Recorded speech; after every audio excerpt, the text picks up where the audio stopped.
Eu quero, como disse ainda à tarde, como é o fechamento, não é, dessa festa da reunião do Estado de Santa Catarina, eu quero, antes de pregar a palavra de Deus, tecer os meus agradecimentos. Primeiramente, agradecer a Deus pela minha vinda em paz. Minha família, 95% do meu ministério eu devo aos meus pais. Eles são o maior exemplo de vida cristã, de casamento, de família. Na minha casa não se ouve grito, não se ouve discussão, e eu louvo a Deus por isso. Estou com 27, nunca vi mamãe e papai batendo boca. E para mim é motivo de muito orgulho, né? Mamãe veio comigo, uma mulher muito bonita, diferente do filho, né? Fique de pé mais uma vez, mãe. Tá? Essa é minha mãe missionária Miriam, tá bom? Deus abençoe, mãe. Deus abençoe. Meu pai ficou em casa, mas se estiver assistindo pela internet, um forte abraço para o meu pai. Se eu for metade do homem que meu pai é, eu já ganhei meu galardão na terra. Eu quero louvar a Deus pela vida do pastor presidente Joinville, pastor Sérgio Melfior. Acertei? Acertei, né? Deus abençoe, viu, pastor? Deus abençoe de uma forma poderosa a sua família, ao coordenador da Uma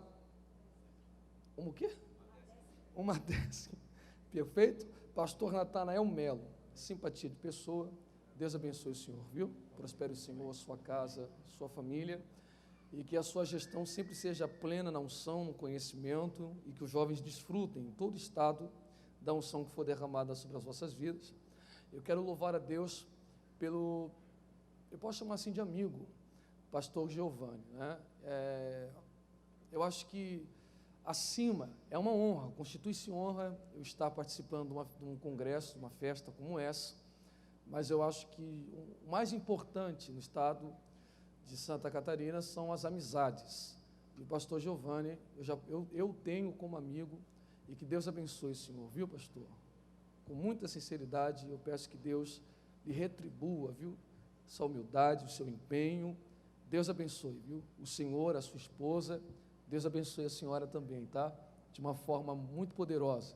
O casamento de vocês permaneçam assim, nessa unidade, sempre, tá? Louvar a Deus pela vida de toda a diretoria que ajudou, que cooperou com esse congresso, todos os pastores que aqui tiveram, todos me receberam de uma forma maravilhosa, confortável. Eu me sinto no Rio de Janeiro, né? Com um pouquinho mais de frio. Ao deputado estadual Ismael dos Santos, Deus abençoe, tá? Que a sua gestão seja uma gestão sempre honrosa, viu? Deus abençoe sempre. A deputada federal Giovanni Sá, Deus abençoe, viu? Eu estou para ver uma mulher tão humilde. Deus conserve a senhora assim, tá? Mande um abraço ao seu esposo, que Deus lhe conserve desta forma e lhe honre também nesta gestão, e que seja uma gestão honrosa, que seja a primeira de muitas.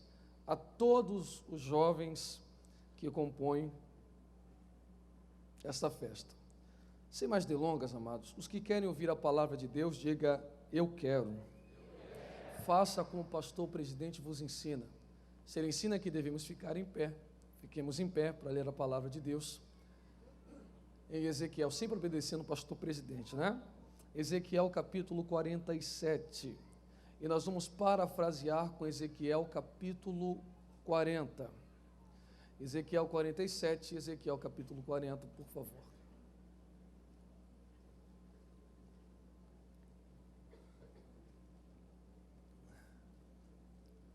Os que encontraram o texto, diga amém.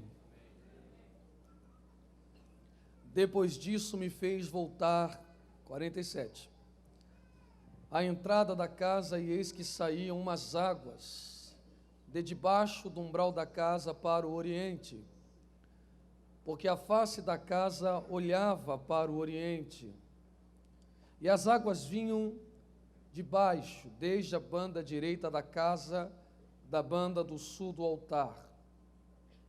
E ele me tirou pelo caminho da porta do norte, me fez dar uma volta pelo caminho de fora, até a porta exterior, pelo caminho que olha para o oriente, e eis que corriam as águas desde a banda direita. Saiu aquele homem para o oriente, tendo na mão um cordel de medir. E mediu 1000 côvados e me fez passar pelas águas, águas que me davam pelos tornozelos. E mediu mais 1000 e me fez passar por águas, águas que me davam pelos joelhos.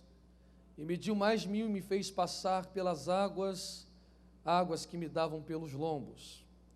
E mediu mais 1000 e era um ribeiro que eu não podia atravessar, porque as águas eram profundas, águas que se deviam passar a nado, ribeiro pelo qual não se podia passar.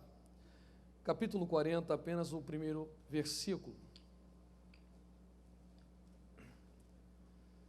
Está escrito: no ano 25º do nosso cativeiro, no princípio do ano, no 10º dia do mês, 14 anos depois que a cidade foi ferida, naquele mesmo dia, veio sobre mim a mão do Senhor e me levou para lá. Se você quiser, diga amém. Amém. Assentai-vos, por favor, e vamos pensar um pouco.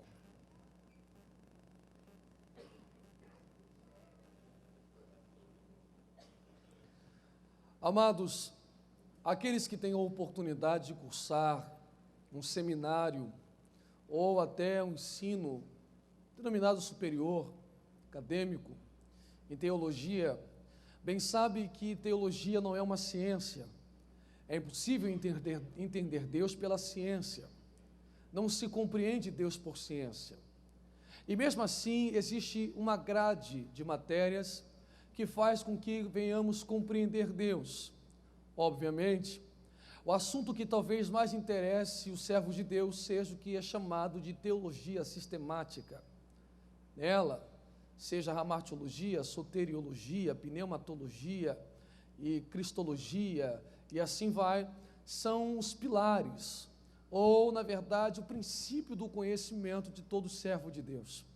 No entanto, não é composta só disto. Existem outras matérias que preenchem a vaga, não é? Preenche a grade de matérias. Por exemplo, sociologia, português, noções de hebraico, noções de grego, hermenêutica, exegese, homilética e assim vai. Como qualquer outra faculdade ou ensino superior, ninguém consegue dominar, ninguém consegue ser especialista em todas as matérias. Você se dedica apenas a uma, você se dá apenas a uma. Você pode conhecer todas, mas dominar seria impossível. E eu me dediquei à hermenêutica, até porque prego. E tenho por função, como vos disse, não pregar só o efeito, prega-se a causa. E na verdade, para eu entender da causa, preciso compreender os textos. E hermenêutica não é uma matéria exclusiva da Bíblia. Os que estão cursando direito sabem que existe a matéria de hermenêutica, que é a arte ou a capacidade de interpretar os textos. Homilética é a arte de pregar. Hermenêutica é a arte de interpretar os textos. E sempre fui apaixonado por hermenêutica porque sempre fui um rapaz viciado em textos turvos, textos tidos por complexos, textos com riqueza em alegorias, figuras e símbolos. E claro, me tornei alguém apaixonado por Ezequiel e por Isaías. Esses dois livros já me consomem há alguns anos. Isaías não é tão turvo, Isaías não é tão complicado, mas a extensão profética de aproximadamente 40 anos, passando por cerca de 4 reinados, morrendo no 5º, provavelmente cerrado ao meio por Manassés, a forma poética, os 5 livramentos concedidos a Judá, que estão vinculados na essência do seu nome. Iavé é a salvação, um profeta influente, patriota e etc. Me fascinam a forma sublime e poética da qual Deus está usando Isaías. Diferente de Ezequiel. Ezequiel já é um livro complexo para se contextualizar, para compreender por que em determinado tempo, em determinado contexto, Deus revelara a este homem determinadas coisas em riqueza de símbolos, figuras e alegorias. De fato, não é fácil compreender o livro de Ezequiel. O que me espanta é que, sabendo disto, a princípio a igreja deveria se esquivar desses textos turvos, e na verdade não se esquiva. Alguns textos aqui são usados de forma excessiva, de maneira que, citando o capítulo, a epígrafe do texto seria suscitada à memória dos irmãos. Eu dou exemplos. Capítulo 37. Se eu dissesse esta noite, por favor, abra a sua Bíblia comigo, no texto de Ezequiel, no capítulo 37, a epígrafe seria suscitada: vale de ossos secos, vale de ossos sequíssimos, a visão do vale. O capítulo 1, que é a autentificação biográfica do seu chamado, e é comum os profetas autentificarem o seu chamado, datarem o seu chamado, como, onde, de que forma se deu. Ezequiel não é o único. Jeremias fez a mesma coisa, dizendo: eu fui santificado desde o ventre da minha mãe, e as nações foram me dadas.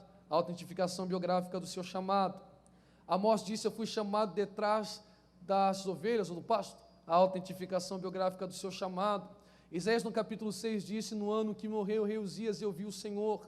A autentificação biográfica do seu chamado. E Ezequiel faz isso no capítulo 1, e a epígrafe seria suscitada: a vocação de Ezequiel, e aí vai. O capítulo 47 está ligado a isto. Todos nós conhecemos não só a epígrafe, mas nós conhecemos, até por que não dizer de forma superficial, o conteúdo que aqui está. O rio que purifica, o rio que sara, o rio que gera vida, o rio que saía do templo, e aí vai. No entanto, esse texto não é tão fácil de ser compreendido, até porque eu não posso isolar esse texto. Eu não posso analisar o capítulo 47 separando do que chamamos de sessão profética, da qual este capítulo está inserido. Tem o início no capítulo 40, estendendo-se até o capítulo 48, formando-se a sessão, ou uma das sessões mais difíceis de serem interpretadas da Bíblia Sagrada.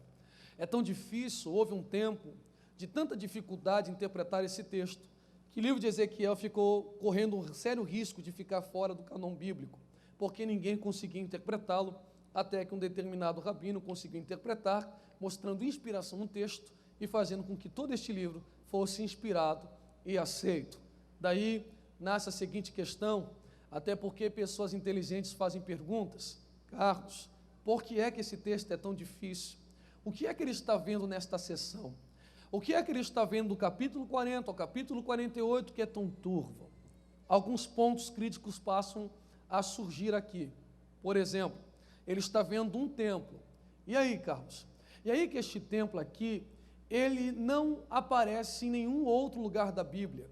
O que ele está vendo, Jeremias não viu, Isaías não viu, Obadias não viu, Oséias não viu, só ele viu. Não só isto. Esse templo é diferente dos demais templos. Esse templo não é semelhante ao tabernáculo de Moisés. Esse templo não é semelhante aos tabernáculos de Davi. E quando digo tabernáculos, digo dois, pela expressão no hebraico para casa, da qual Davi tinha duas, que apontava ou tipificava o próprio Cristo, ao tomar a cidade dos Jebuseus, chamada cidade de Jebus, que mais tarde torna-se cidade de Davi ou Jerusalém.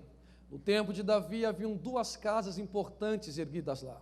A primeira, a casa onde estava o seu trono, uma casa feita por cedro, aonde ele regia, aonde ele exercia o seu momento governamental. Perfeito, essa casa aponta para a realeza. Havia uma segunda casa, na verdade uma tenda, feita por cortinas que abrigava a arca do Senhor, apontando para o sacerdócio.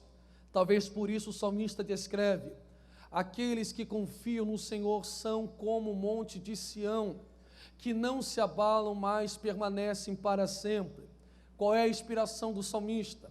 Ao olhar para Jerusalém, duas casas são erguidas, a casa real, a casa sacerdotal, que na carta aos Hebreus, no capítulo 7, aponta para o próprio Cristo, que é rei e sacerdote, segundo a ordem de Melquisedeque, porque seu povo não se abala, porque sobre esta igreja, sobre esta mocidade, sobre os que se chamam pelo nome do Senhor nesse estado, está o rei e o sacerdote que guarda a nossa vida, a nossa casa, a nossa trajetória e a nossa história. Também não é semelhante ao tabernáculo de Salomão, não é semelhante ao tabernáculo de Zorobabel, profetizado por Ageu e por Zacarias, não é semelhante com o tabernáculo ou o templo de Herodes. Ele é distinto. No capítulo 40, ele vê um ser de bronze, com 2 instrumentos de aferir medidas às mãos. Esse ser tira os comprimentos e as medidas que são distintas dos demais tabernáculos. A funcionabilidade também é estranha. O templo não abre durante a semana, abre-se aos sábados, há um príncipe posto à porta do templo, de maneira que quem entra pelo norte é obrigado a sair pelo sul, quem entra pelo sul é obrigado a sair pelo norte. Abre-se uma porta, diversas portas se abrem, há um rio que flui da soleira do altar do lado meridional do templo, e as medidas o nível das águas vão mudando, conforme 1000 côvados ou convertido ao sistema métrico, 500 metros são tirados pelo cordel de medir desse ser de bronze, que aparece no capítulo 40. A pergunta que paira é: qual é a necessidade de Deus revelar a Ezequiel um templo desse?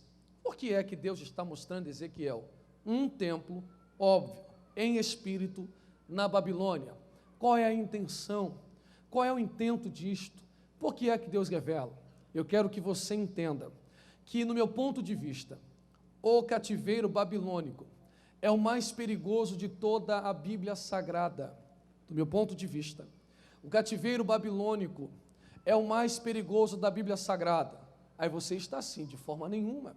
Até porque o tempo que dura, segundo a carta que Jeremias está escrevendo, a mão de Deus para os cativos, ela está estabelecendo o tempo deste cativeiro em 70 anos, uma geração ou um ciclo vital em perfeito estado. Passando de 70 é enfado e cansaço. Como, Carlos? Você traz por similar 70 anos, por cerca de mais de 430 aproximadamente no Egito. Como é que pode 70 ser mais perigoso do que 400 e vai anos no Egito? Está na eficácia, na forma de oprimir, está no método opressor distinto do Egito. A Babilônia vence. Qual é o método do Egito? O Egito tipifica o mundo em vários aspectos, mas o mesmo incômodo que o Egito tem, o mundo tem com vocês. Qual é o incômodo que o Egito tem? Que o mundo também tem. O capítulo 1 de Êxodo descreve esse incômodo. Há um crescimento e não trata com dureza o nosso trabalho, trata com dureza a nossa ética, trata com dureza o nosso comportamento, trata com dureza a santidade, trata com dureza os nossos barulhos de adoração, trata com dureza os nossos louvores, trata com dureza a nossa firmeza em defesa do Evangelho, mas mesmo tratando com dureza, não é eficaz, porque o efeito é contrário. Quanto mais ele tratava com dureza, mais o povo de Deus crescia e se fortalecia para a glória do Eterno. Ora, se tratar com dureza não te para, se tratar com dureza não te freia, eu preciso tomar uma segunda medida. Qual é a segunda? Genocídio. Segundo os anais da história, a mando de Faraó, as crianças eram lançadas no rio Nilo a fim de morrerem afogadas, sufocadas pelo Egito. Qual é o plano de Faraó?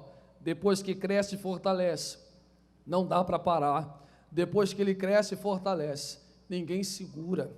Depois que ele cresce e se firma, ninguém para. Então, vamos castrar, vamos matar, vamos sufocar, enquanto a criança cristã não cresceu e não chegou à maturidade. É por isso que quando você ergueu as mãos e disse: eu confesso ao Senhor Jesus como meu Senhor, único e suficiente Salvador da minha vida, parece que o mundo virou do avesso, parece que o mundo começou a te rejeitar, parece que o mundo começou a te oprimir, parece que o Nilo tentou te sufocar, mas se o diabo age de um lado através do mundo, Deus age do outro através do Espírito Santo.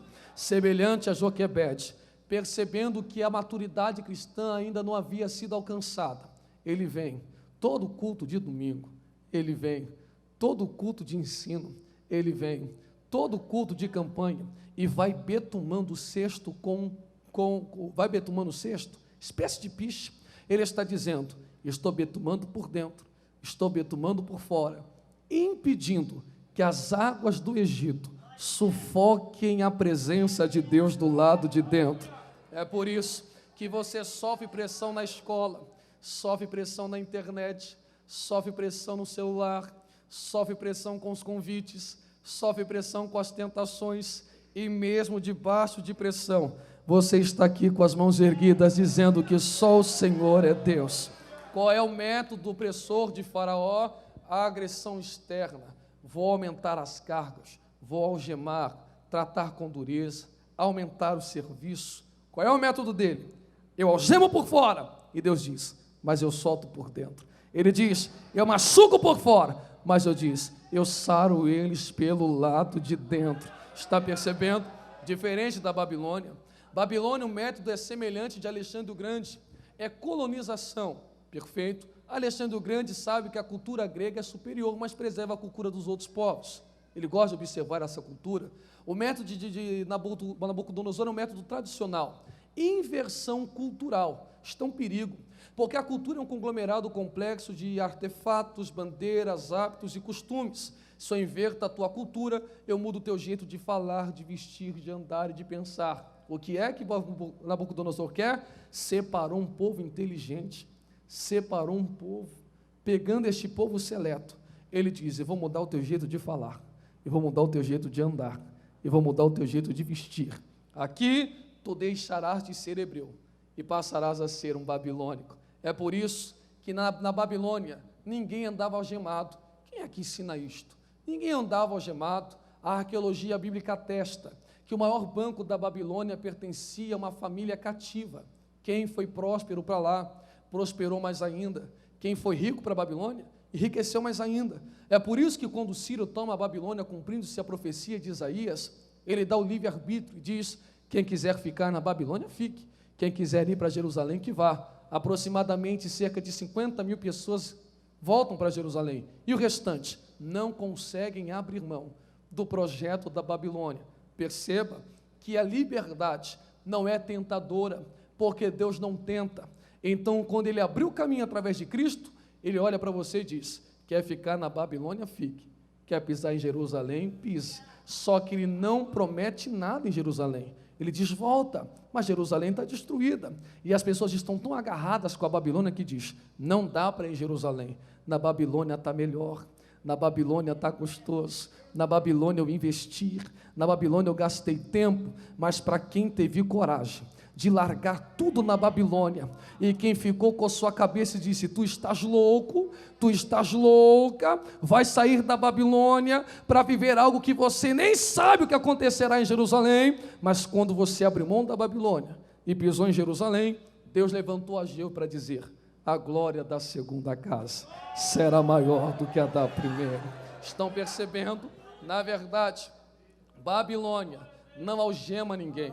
Babilônia é o fator inverso do Egito, solto por fora, amarrado por dentro, sarado por fora, machucado e ferido pelo lado de dentro. Prova? Claro que eu provo, e dou liberdade, sem arrogância nenhuma, perfeito? Liberdade, apenas para que você também tenha a mesma convicção do que a minha.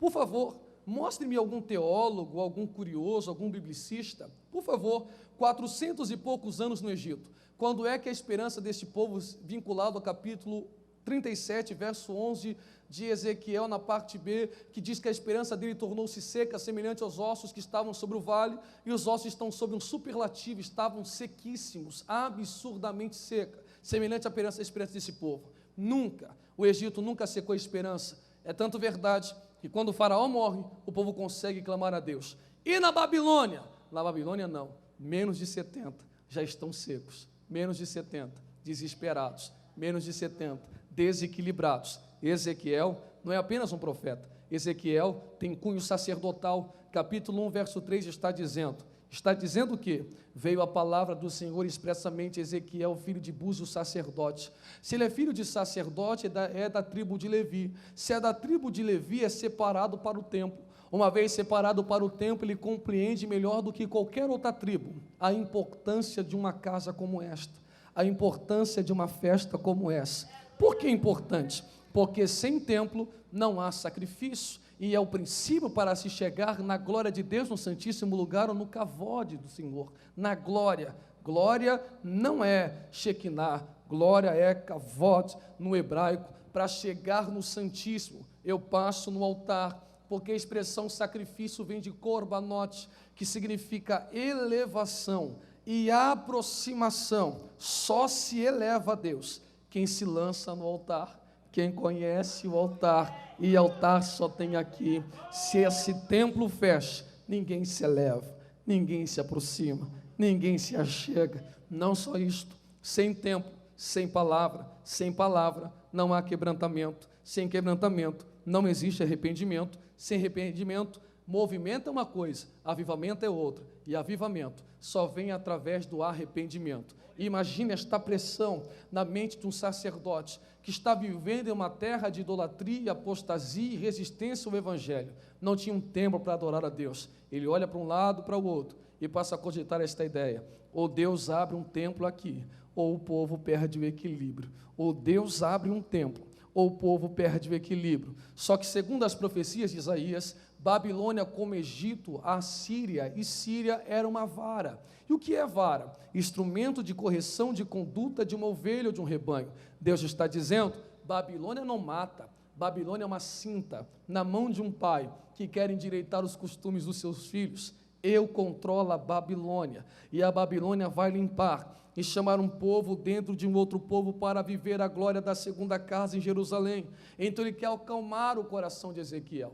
Ele diz: Ezequiel, suba aqui e vem ver um negocinho. Ele diz: quando a nossa esperança estava sequíssima, como os ossos espalhados sobre o vale, quando nós estávamos perdendo o equilíbrio, casando com mulheres babilônicas, dando-nos e nos misturando com os babilônicos, construindo comércio e casa e se apegando a toda esta construção, o Senhor me levou para um templo que não tinha aqui embaixo, mas estava funcionando em perfeito estado.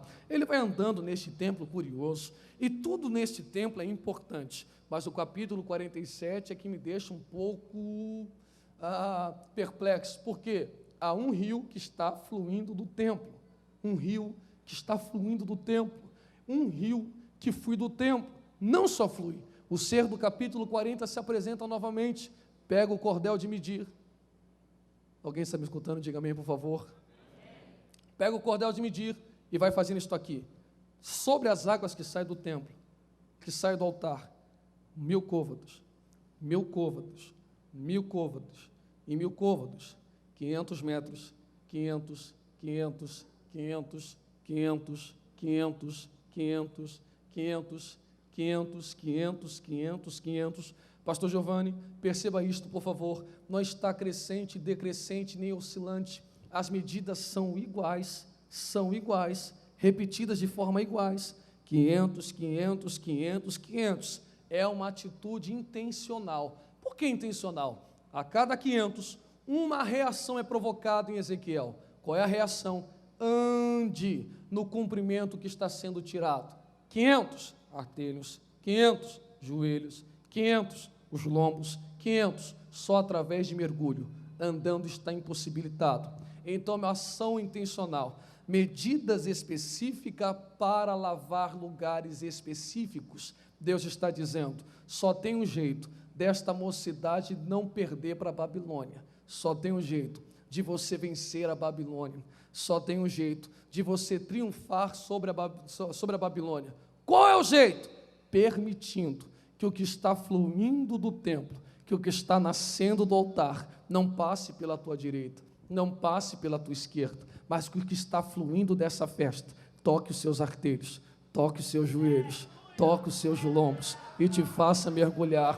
Talvez você não entendeu, mas eu vou ser um pouco mais claro. Não se assiste culto, porque culto não é teatro. Não se assiste culto, porque isso aqui não é uma sala de cinema e você não pagou ingresso. Culto se presta, culto se dá. Logo, eu não vim aqui para assistir, eu vim para me misturar com o que está nascendo desta. Quantos vão se misturar? Diga glória a Deus, por favor. Ora, se é uma ação intencional, Deus está dizendo para vocês, para nós esta noite: deixa que o que está fluindo daqui toque os seus artelhos, toque os seus artelhos. O artelho faz parte do aparelho locomotor do corpo, auxilia na caminhada, na corrida, no salto, e há 2 pontos principais, não é? Nos pés. Primeiro, sua estrutura, que é variante entre 36, 37, 38, 40, 41, 42, e assim vai, centímetros, não é? E que suporta a pressão. A lei da física diz que o que está embaixo sofre mais pressão do que aquilo que está em cima. Obviamente, é esquisito uma estrutura de centímetros suportar uma carga diária de 60 quilos, 80 quilos, 90 quilos, 100 quilos, e mesmo sobre esta pressão, o seu pé não perde o dinamismo. Sabe o que o pé está dizendo para o corpo? Nós não ficaremos em inércia por causa da pressão, nós teremos capacidade de ter dinamismo debaixo de qualquer tipo de pressão. Não só isso, tem os dedos auxiliadores do equilíbrio corporal. O pé suporta a pressão, e o dedo te dá equilíbrio. Pé, pressão, dedo, equilíbrio. Pés, pressão, dedo, equilíbrio. Ah, você não entendeu ainda, né? Pé, pressão, dedo, equilíbrio. Então os pés com os dedos conversam com o corpo, e nessa conversa uma frase é dita. Qual é a frase? Nós não perderemos o equilíbrio por causa de pressão. Nós não perderemos o equilíbrio por causa de pressão. Pastores, senhores, respeito os vossos cabelos brancos, porque se não respeitar, não chego nem onde vocês chegaram, perfeito? Não digo isso de forma ofensiva, mas digo isso por uma igreja contemporânea que está vivendo sobre um sintoma de depressão compulsiva, uma pessoa que sofre de autopiedade. Só os crentes sofrem, só os crentes que gemem, só os crentes que passam por luta. Quem é que disse isso? Salomão disse: o sol nasce para o justo, o sol nasce para o ímpio, a chuva desce para o justo, desce para o ímpio. Sabe o que está acontecendo? Pessoas passam problemas similares, ou mais, ou piores do que o seu. A diferença não está em o justo não sofrer, ou sofrer. A diferença está na sua postura perante os sofrimentos da vida, porque o ímpio, na primeira pressão, tem que fumar, tem que beber, tem que sair, tem que dançar, para achar uma rota de fuga para os seus problemas. A pressão sufoca ele, e ele diz: se eu não fumar um maço de cigarro, eu não sossego. Se eu não entupir o nariz de cocaína, não dá. Se eu não tomar uma balinha, não funciona. Se eu não for para a rave, não paro. Eu tenho que acalmar, eu tenho que me tranquilizar. E você? É a mesma pressão, a mesma tentação, a mesma luta. É dentro de casa, é fora de casa, é na área financeira, no seu emprego, é na sua faculdade. E mesmo debaixo de pressão, você não tomou vodka, não cheirou cocaína, não tomou bala, não foi para a rave, não perdeu a cabeça, não foi aí batendo a cabeça e entrou em depressão. Antes, quando deu o horário do culto, lá vinha você arrumada,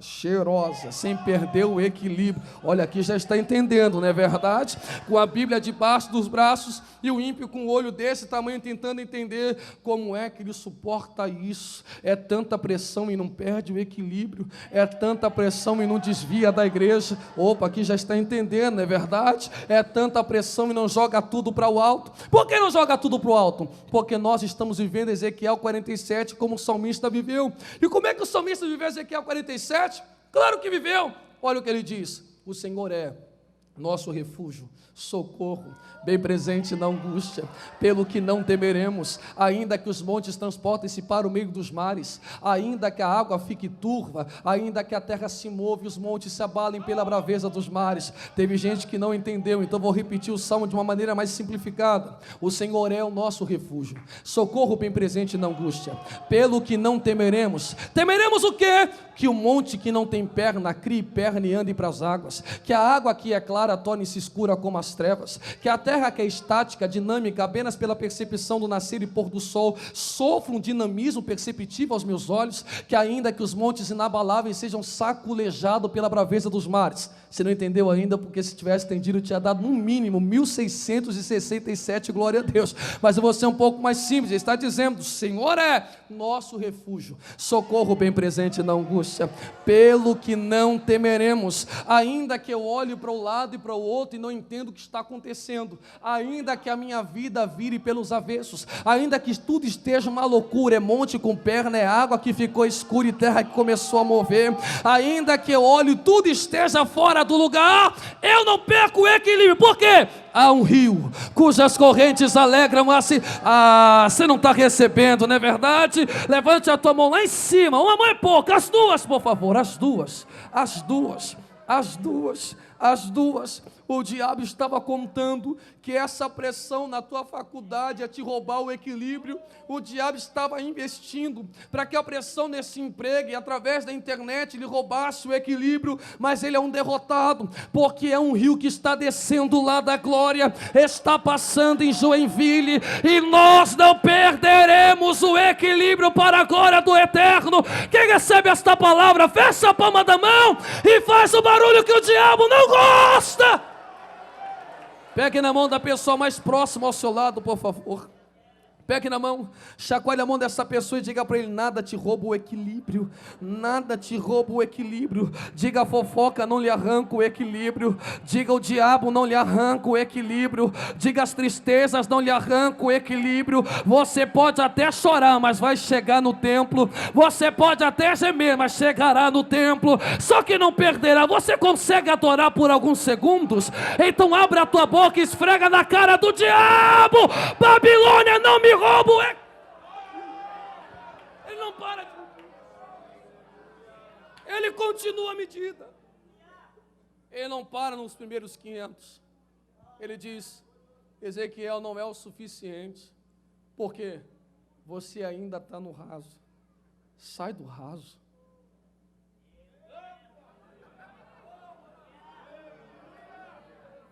As águas mal tocaram as suas canelas e você já quer voltar? Tem mais 500. Mais 500 para onde? Em direção ao envolvimento com o que sai daqui. Por quê? Quanto mais você se envolve com o que sai daqui, mais o que sai daqui trocar de nível na sua vida. Ele diz: lava o artelho, lava o joelho. Lava o joelho. Por que joelho?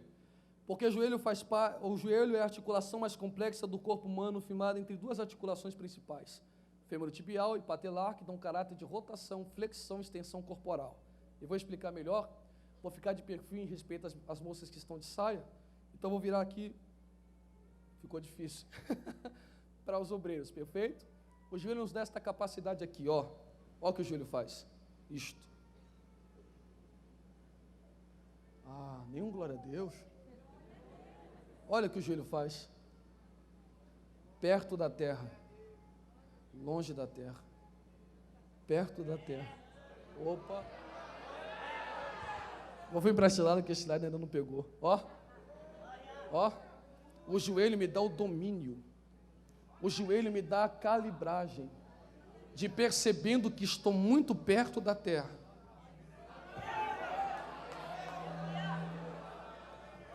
Quando você não se envolveu com o que sai daqui, sabe como era a sua vida? Quando isso aqui não toca o homem, sabe como o homem vive? Ele é natural, porque o carnal se envolve, mas não tem vergonha. O natural não, o natural é terreno. Então o natural vive assim, ó. Ele vai para a faculdade assim, ele anda na rua assim, ele trabalha assim, ele só depende da terra, ele vive da terra. Ele pensa na terra, ele quer a terra, ele ama a terra é a solução dos problemas, a terra é o prazer, só que a terra é limitada, um dia ela dá, outro dia ela está seca, e por isso que o mal do século é a depressão. Por que depressão? Porque o homem passou a confiar mais na terra do que em Deus. Mas quando você veio para cá e deixou o que sai daqui tocar a sua vida, você não desgrudou da terra, você ainda está nela, e por estar nela você está dizendo: eu irei trabalhar, eu irei estudar, mas se eu perder o emprego, e se eu perder a faculdade, eu não fico deprimido, porque eu não dependo só da terra, a última palavra ainda sai. A esse glória a Deus que tu vai dar, só quem está entendendo a palavra, só quem está. Dá um pulo da cadeira aí, um grito de glória a Deus, ou você só pula no... Dá um pulo aí, um grito. Não só isso, é um ponto de conversação entre os dois maiores ossos do corpo humano. Estão no mesmo conjunto. Estão no mesmo? Só que o maior é chamado de fêmur, localizado na parte superior. E o segundo, tíbia, está onde? Inferior. São semelhantes, só que quem está em cima é sempre maior.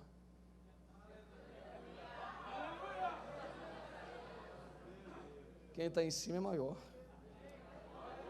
Quem está em cima é grande. Quem está em cima pode. Quem está em cima governa. Só que eu sou semelhante e quero tocar no grandão. Só que o menor não alcança. Para chegar no grande, precisa de um ponto de encontro. É estabelecido pelo joelho, que tem um osso chamado de patela, que é em forma de triângulo. Quantos lados tem um triângulo?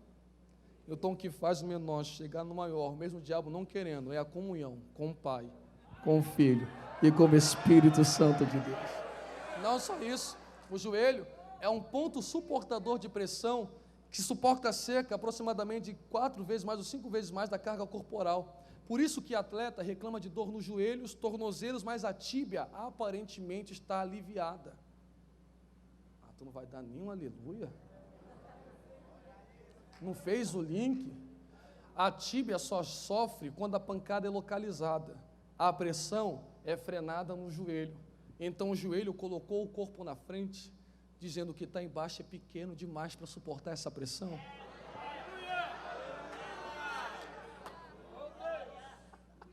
Faça uma autoanálise. Eu não quero ser aqui um pregador que trabalha por emoção, porque até pelo que vocês me conheceram, vocês viram que eu não sou nada apelativo. Mas faça uma autoanálise, por favor, e perceba se as pressões da vida, dos anos que passaram e deste ano, não eram suficientes para parar o teu chamado, não era suficiente para acabar com o teu namoro, com o teu casamento, sei lá o quê. As pressões eram tão intensas que até você disse, dessa vez eu quebro. Dessa vez eu quebro. E o diabo, por não ser presciente, a apostação no presente é persistente, é uma virtude do diabo. Ele olha para você todo dia e diz, dessa ele não passa, dessa ela não passa, vai quebrar, vai quebrar, vai quebrar. Passou 2011, passou 2012, passou 2013, passou 2014, estamos em 2015, e você não quebrou, está pulando, está cantando, está dançando, está solando, vai dar grito de glória a Deus, você está economizando para o outro culto.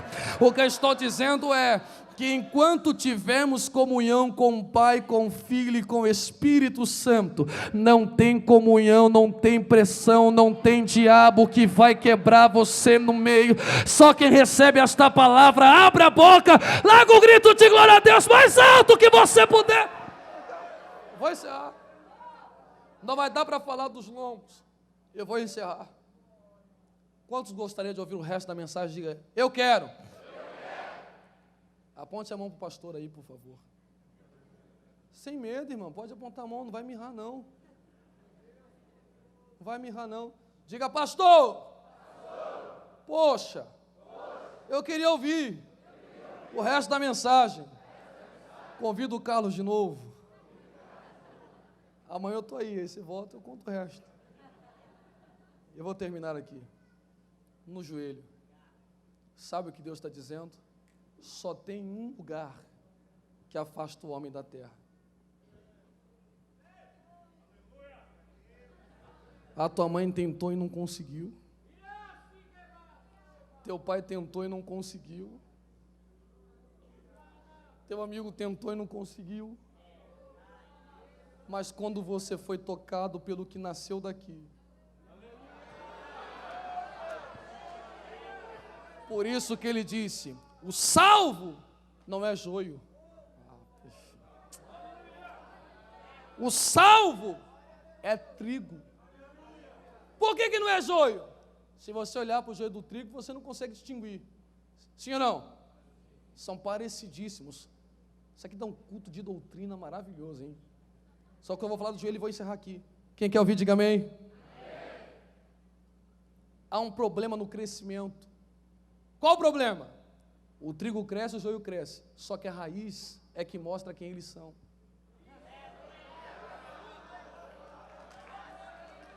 Quando o joio cresce, a raiz se embola. Porque ele vai crescendo e vai se apegando ao crescimento e diz, não me arranca daqui que está bom. Deixa eu simplificar, tem gente que não pode ter carro, porque se tiver carro não vem para o culto. Tem gente que não pode ter internet, porque se tiver internet não desliga o celular na hora do culto.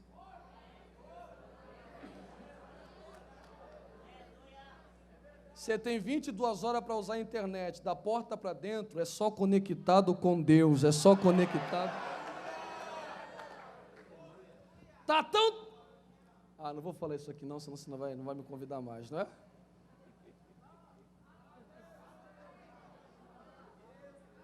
E o trigo? O trigo também cresce porque crescendo é pecado. Cresça, se forme, seja um bacharel, faça um mestrado, faça uma pós, faça um mestrado, faça um doutorado, faça um pós-doutorado, construa, dê conforto à sua família, mas seja como o trigo. Como é que o trigo faz?